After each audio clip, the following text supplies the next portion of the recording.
बैलगाडी शर्यत पाहण्यासाठी आणि खऱ्या अर्थाने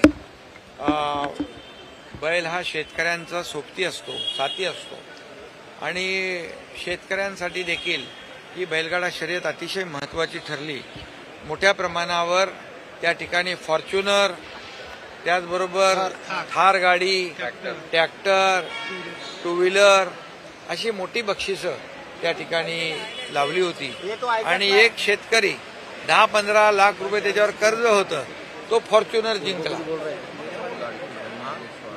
आणि त्याच्यामध्ये पहिल्यांदा लाडक्या बहिणींचा सहभाग देखील या बैलगाडा शर्यतीमध्ये होता। हा देखील इतिहास होता। श्वानांची शर्यत होती, म्हणजे बैल हा आपला शेतकऱ्यांचा मित्र आणि श्वान हा शेतकऱ्यांचा प्रामाणिक मित्र, अशा शर्यती त्या ठिकाणी रंगल्या होत्या आणि चंद्रहार पाटील यांनी अतिशय उत्तम आयोजन त्याचं केलं त्याबद्दल। आणि आज बक्षीस समारंभ होता।